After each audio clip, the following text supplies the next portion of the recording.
ফোনটা ধরতেই ওপাশ থেকে একটি ছেলের আওয়াজ ভেসে এলো।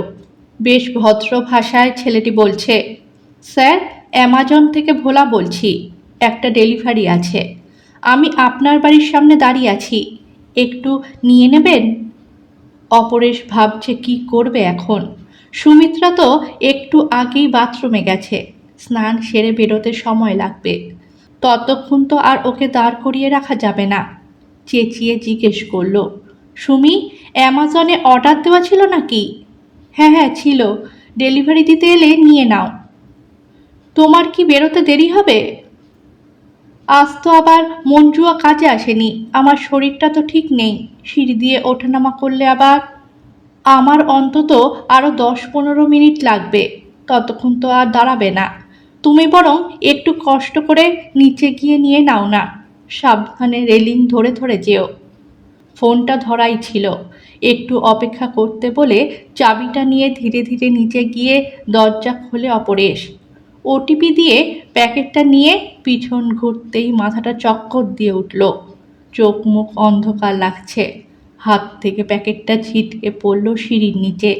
দরজাটা ধরে সামলাতে চেষ্টা করেও পারল না। ভারসাম্য হারিয়ে পাশের দেওয়ালে ধাক্কা খেয়ে মেঝে পড়ে যাওয়ার ঠিক আগে ভাগ্যিস ছেলেটি ওকে ধরে ফেলল, না হলে আজ একটা বড় বিপদ হতে পারত। অপরেশকে ধরে দেওয়ালে হেলান দিয়ে বসিয়ে দেয় ভোলা। ব্যাগ থেকে জলের বোতল বের করে চোখে মুখে জল ছিটিয়ে দিতেই আস্তে আস্তে চোখ মেলে অপরেশ। গেট ধরে ওঠার চেষ্টা করতেই হাতটা ধরে ভোলা বলে, উঠতে হবে না জেঠু, একটু বসুন, আমি আপনাকে উপরে দিয়ে আসছি। বাইকটাকে সাইড করে ব্যাগটা কাঁধে নিয়ে ফিরে আসে ভোলা। অপরেশের রুগ্ন শীর্ণ ছোটোখাটো শরীরটাকে পাজা কোলা করে তুলে নিয়ে দোতলায় ডাইনিংয়ে একটা সোফায় বসিয়ে দেয়। টেবিলে রাখা বোতল থেকে এক গ্লাস জল খাইয়ে জিজ্ঞেস করে, এখন ঠিক আছেন তো জেঠু? মাথা ঘুরছে না তো? জেঠিমা নেই ঘরে? বাইরের লোকের কথা শুনে বাথরুম থেকে বেরিয়ে আসে সুমিত্রা। জিজ্ঞেস করে, কি হয়েছে ওর? তুমি কি ডেলিভারি দিতে এসেছিলে? ভোলা পুরো ঘটনাটা বলে জিজ্ঞেস করে, ওনাকে কি কোনো ডাক্তার দেখাতে হবে? যদি বলেন তাহলে আমার বাইকে বসিয়ে দেখিয়ে আনতে পারি। না না, তার দরকার নেই, আমাদের হাউস ফিজিশিয়ান আছেন, ওনার সাথে কথা বলে নেব। তোমাকে অনেক ধন্যবাদ ভাই, সুমিত্রা বলে। ব্যাগটা হাতে নিয়ে সিঁড়ি দিয়ে নামতে নামতে ভোলা বলে, জেঠিমা, মনে হচ্ছে বাড়িতে আপনারা দুজনই থাকেন, ছেলেমেয়েরা এখানে থাকে না? কোনো উত্তর না পেয়ে আবার বলে, ঠিক আছে জেঠিমা, কোনো দরকার হলে আমাকে বলবেন, আমি এই পাড়াতেই ভাড়া থাকি, ওই লোকনাথ মন্দিরের পাশে, বরেন সাধুখার বাড়িতে। আপনার ফোনে আমার নম্বর তো আছে, রাত বিরেতে দরকার হলে ডেকে নেবেন। সেই প্রথম পরিচয় হয়েছিল ভোলার সাথে। ওর ভদ্র আচরণ আর দায়িত্বশীল কাজকর্মে ধীরে ধীরে সেই পরিচয় নির্ভরতায় পরিণত হলো। কিছুদিন রোজ সকাল বিকেল ঘরে এসে খোঁজ খবর নিত, জিজ্ঞেস করে করে বাজার হাট করে দিয়ে যেত। এমনকি মঞ্জু না এলে ওর বউ শম্পা ছেলেটাকে কোলে নিয়ে এসে রান্না বান্না করে দিত, সময় সময় এসে ওষুধ খাইয়ে দিয়ে যেত। অপরেশ মাঝে মাঝে টাকা পয়সা দিতে চাইলেও নিত না। দুজনেই বলতো, জেঠু জেঠি ডাকলেও আপনারা তো আমাদের বাবা মায়ের মতো, টাকা নেব কেন? সুমিত্রা তবু জোর করে মাঝে মাঝে ওদের ছেলের হাতে কিছু টাকা দিয়ে বলতো, এটা তোমাদের জন্য নয়, আমার নাতিকে দিচ্ছি। খুব অল্পেই খুশি হতো ওরা। টাকাটা নিয়ে দুজনকে প্রণাম করে বাড়ি যেত। ওরা চলে গেলে সুমিত্রা বিড়বিড় করে বলতো, এই জন্যই বলে আপনের চেয়ে পর ভালো। মুচকি হেসে অপরেশ বলতো, পরের লাইনটাও বলো, পরের চেয়ে জঙ্গল ভালো। একদিন সকালে মঞ্জু এসে সুমিত্রাকে দুঃসংবাদটা দিল, কাকিমা, কাল থেকে আমি আর আসতে পারবো না, বৌমার বাচ্চা হয়েছে, ওকে দেখাশোনা করতে হবে, আমি ছাড়া আর কেই বা দেখবে বলো? আগের হপ্তা থেকেই ছেলে বলে যাচ্ছে, আজ রাগারাগি করেছে। একটু চুপ করে থেকে সুমিত্রা বলে, যদি ছাড়তেই হয় তবে আমাদের জন্য কাউকে ঠিক করে দিয়ে যা, এই বয়সে আমাদের তো করে খাওয়ার ক্ষমতা নেই, তুই তো জানিস সব। আমি আর লোক কোথায় পাবো কাকিমা? তুমি শম্পাকে বলে ওকেই পার্মানেন্ট করে নাও না। ওরা তো একটু দূরেই ভাড়া থাকে। তোমাদের নিচের তলাটা তো ফাঁকা, একটা ঘরে ওদের থাকতে দাও। দেখবে ওরা স্বামী স্ত্রী মিলে তোমাদের সব কাজ করে দেবে। কথাটা সুমিত্রার মনে ধরে। ঠিকই তো বলেছে মঞ্জু। নিচে ওরা থাকলে সারাদিনের কাজকর্ম ছাড়াও রাত বিরেতে বড় ভরসা হবে। এই বয়সে কখন কি হয় কে জানে। তার ওপর অপরের সবার হার্টের রোগী। গত বছর দুটো স্টেন্ট বসানো হয়েছে। অপরেশকে রাজি করিয়ে ওদের প্রস্তাব দিতেই এক কথায় রাজি। জিনিসপত্র নিয়ে পরদিনই ওরা এখানে চলে এলো। একটা ঘর, রান্নাঘর আর বাথরুম ওদের জন্য দিয়ে বাকি ঘর দুটোয় জিনিসপত্র রেখে তালা দিয়ে দেয় সুমিত্রা। ওরা আশায় জীবনটা অনেক সহজ হয়ে যায় অপরেশদের। বাইরের কাজকর্ম যেমন বাজার করা, ওষুধ আনা, ডাক্তার দেখাতে নিয়ে যাওয়া সব ভোলা করে। আর ঘরের সমস্ত কাজকর্ম একা হাতে শম্পা সামলে নেয়। মঞ্জুর চাইতেও অনেক চটপটে আর হাসিমুখ। সংসারের প্রত্যেকটা জিনিসের খেয়াল রাখে। দরজা, জানালা, গ্রিল, বাথরুম, রান্নাঘর, সিঁড়ি, ছাদ সব যেন ঝকঝক করছে। সময় মতো খাওয়া দাওয়ার ব্যবস্থা করা, ওষুধ খাওয়ানো, সুমিত্রার হাঁটু দুটোতে দিনে 3 বার হট কমপ্রেস করা, মেশিনের জামা কাপড় কেচে শুকিয়ে ভাঁজ করে রাখা, সব কাজ শম্পা নিজের সংসারের মতন 10 হাতে একা সামলায়। সুমিত্রা মনে মনে ভাবে, এই হলো প্রকৃত সংসারী মেয়ে। এই রকম একটা মেয়ে যে সংসারে থাকে সেখানে মা লক্ষ্মী অচলা হয়ে থাকেন। ছেলে বৌমা থাকতেও কখনো এত নিশ্চিন্তে জীবন কাটেনি ওদের। একদিন রাতে শুয়ে শুয়ে অপরেশ বলে, সুমি, আমাদের তো দিন শেষ হয়ে আসছে। তোমার মেয়ে তো অষ্টমঙ্গলার পর সেই যে অস্ট্রেলিয়া গেল, এতদিনে একবারও আসার সময় পায়নি। 2-4 মাসে হয়তো একটা ফোন করে। আর ছেলে তো আরও এক কাঠি সরেস। চাকরি নিয়ে কানাডা যাওয়ার সময় তো বলে গেল আর এখানে ফিরবে না। পিআর ভিসা পেয়ে গেছে। সেসব ভেবে আর কি হবে বলো? বাকি দিন কটা আমাদের নিজেদের মতো করে কাটিয়ে দিতে হবে। চিন্তা হচ্ছে, আমি আগে মরলে তোমার কি হবে? তুমি তো 1 গ্লাস জল গড়িয়েও খেতে পারো না। ভোলারা তো আর সারা জীবন থাকবে না। সেই কথাই তো বলতে চাইছি সুমি। ভোলাদের যদি পার্মানেন্টলি রাখার ব্যবস্থা করি। কিভাবে? ওরা চলে যেতে চাইলে তুমি কি করে আটকাবে? রাস্তা আছে সুমি। যদি ওদের নামে আমাদের সব সম্পত্তি উইল করে দিই, কন্ডিশন থাকবে, যতদিন আমরা বেঁচে থাকবো ততদিন যদি ওরা আমাদের ঠিক মতন দেখাশোনা করে, তবে আমাদের দুজনের মৃত্যুর পর সব সম্পত্তির মালিক ওরা হবে। একটু চুপ করে থেকে উল্টো দিকে পাশ ফিরে সুমিত্রা বলে, উইল করার পর যদি আর দেখাশোনা না করে? তাহলে উইল বাতিল করে সব কিছু রামকৃষ্ণ মিশনকে দিয়ে দেব। তোমার ছেলে তো 5 বছর আগেই বলে দিয়েছে ও এসব সম্পত্তির ধার ধারে না। নিজে কখনো ফোন তো করেই না, আমরা করলেও ধরে না। এদিকে মেয়ে জামাই অস্ট্রেলিয়ায় সেটেলড, ওদের টাকা পয়সাও অঢেল। আমাদের সম্পত্তির ব্যাপারে ওদেরও কোনো আগ্রহ নেই। সুতরাং ছেলে মেয়েদের কথা ভেবে বসে থেকে লাভ নেই। আমাদের বাকি সময়টুকু যাতে সহজভাবে কাটে সেই ব্যবস্থা করে রাখা দরকার। তুমি যা ভালো বোঝো তাই করো, আমার ঘুম পাচ্ছে বলে ঘুমিয়ে পড়ে সুমিত্রা। পরদিন সকালে ভোলা আর শম্পাকে ডেকে এই প্রস্তাব দিতেই ভোলা মাথা নেড়ে তীব্র আপত্তি করল। সাফ বলল, না জেঠু, আপনাদের দেখাশোনা করার জন্য কোনো সম্পত্তির দরকার নেই। আপনারা আমাদের বাবা মায়ের মতো। যতদিন থাকবেন ততদিন যতটুকু পারি সেবা করব, তারপর চলে যাব।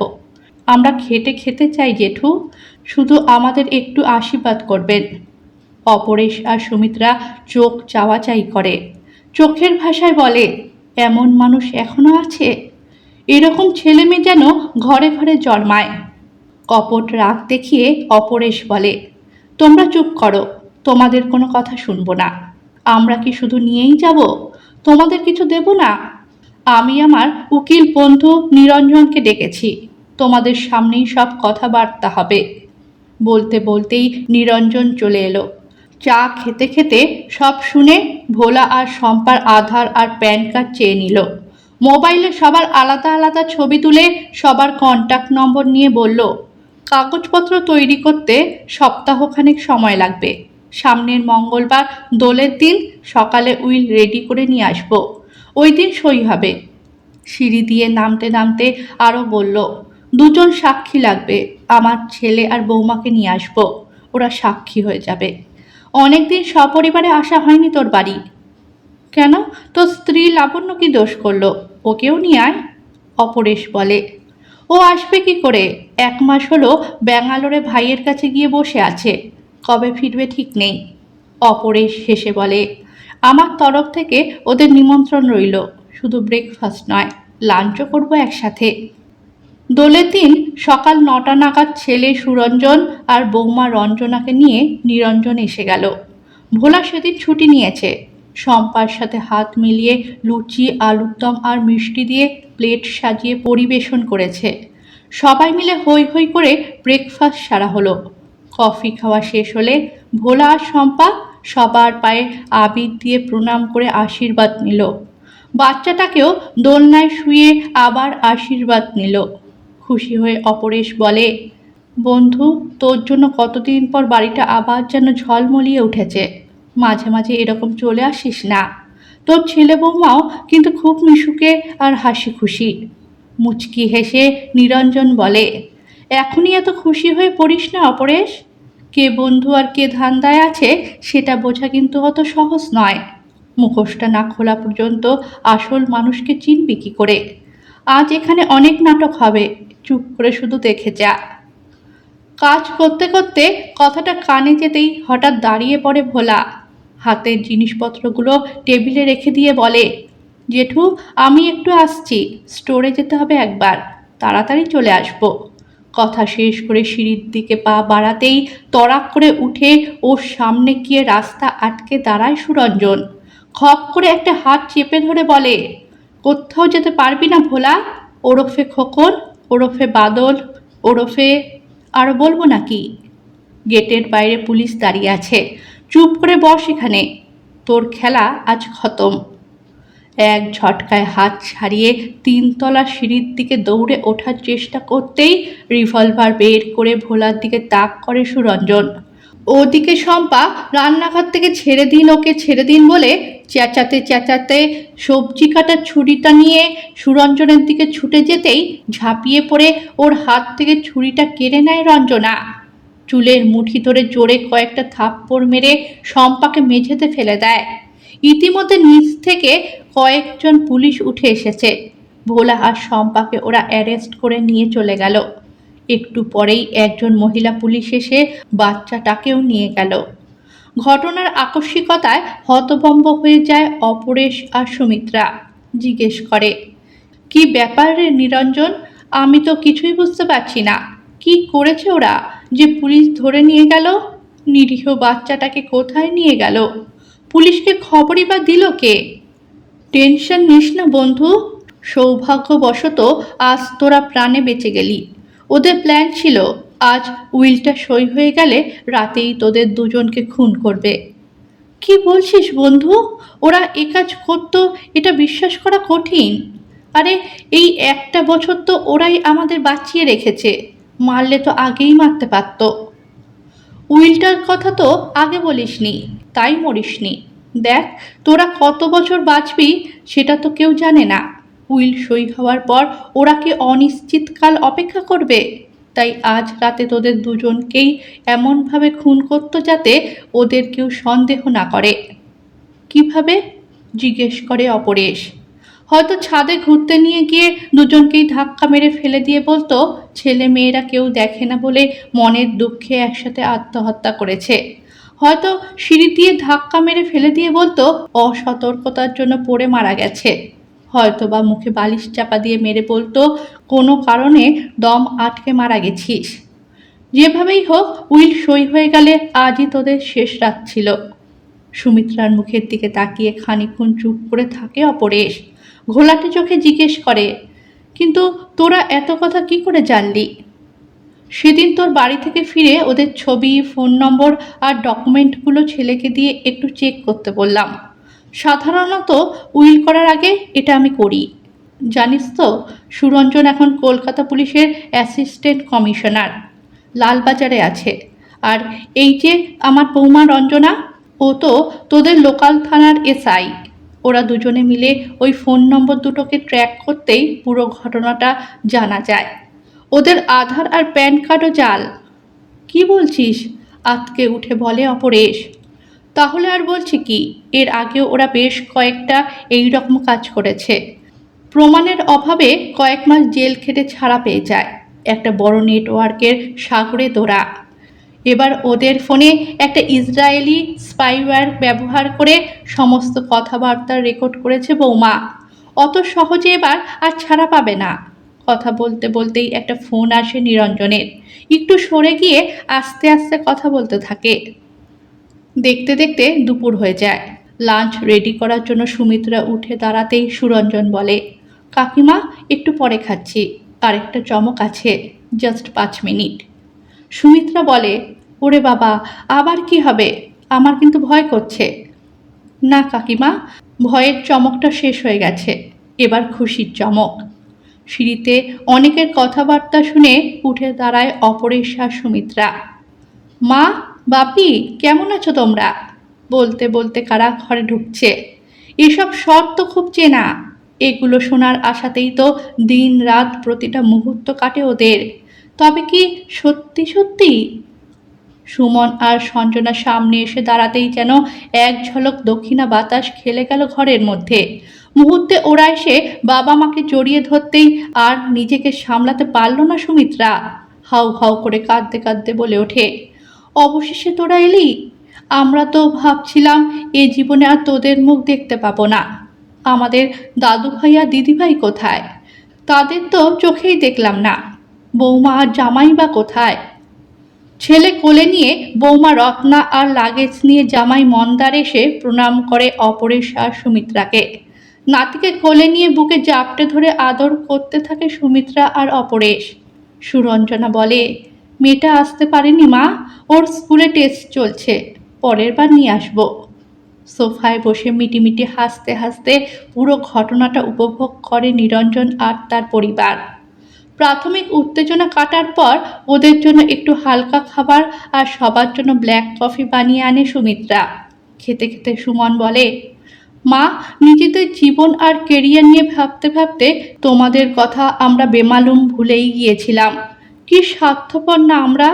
নিরঞ্জন কাকুরা না থাকলে হয়তো আজ তোমাদের হারিয়েই ফেলতাম। তোমরা আমাদের ক্ষমা করো। বাপি, আমি আর রত্না ঠিক করেছি আর কানাডায় ফিরে যাব না। এখানেই একটা চাকরি খুঁজে নিয়ে তোমাদের সাথেই জীবন কাটাবো। দিদিরাও মাঝে মাঝে আসবে, সব প্ল্যান হয়ে গেছে আমাদের। বলো, তোমরা আমাদের ক্ষমা করবে তো? হঠাৎ করে তোদের দুই ভাই বোনের বাড়িতে আসার কথা মনে হলো কেন? আগে তো কতবার বলেছি, তখন তো আসিসনি।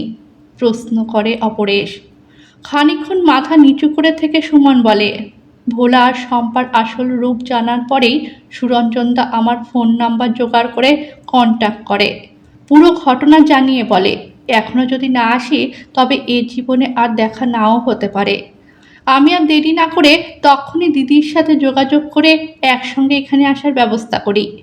কথা বলতে বলতে সুমিত্রা জিজ্ঞেস করে, তোরা লাঞ্চে কি খাবি বল, চাপিয়ে দিচ্ছি। আমাদের আর রঞ্জনাদের খাবার তো রেডি আছে। রত্না বলে, না মা, তুমি বসো, আমি আর সঞ্জনা মিলে বানিয়ে নিচ্ছি। ব্যাগ খুলতে খুলতে সুমন আর সঞ্জনা একসঙ্গে বলে ওঠে, রান্না বান্না সব পরে হবে, আগে আমরা সবাই মিলে রং খেলবো আজ, সেই আগেকার মতো। আসার সময় রাস্তা থেকে আবিরের প্যাকেট কিনে এনেছি। বলতে বলতেই আবিরের প্যাকেট খুলে রং খেলা শুরু করে দেয় ওরা। সুরঞ্জন আর রঞ্জনাও হৈ হৈ করে যোগ দেয় তাতে। অপরেশের দিকে তাকিয়ে নিরঞ্জন বলে, কিরে, চমকটা কেমন দিলাম? নিরঞ্জনের গলা জড়িয়ে ধরে অপরেশ বলে, চমক নয় বন্ধু, তোরা আজ আমাদের হারিয়ে যাওয়া জীবনটাই তো ফিরিয়ে দিলি। তোদের জন্যই আমাদের জীবনের এই অপরাহ্ন আবার আলোকিত হয়ে উঠল। এ ঋণ আমি শুধবো কি করে?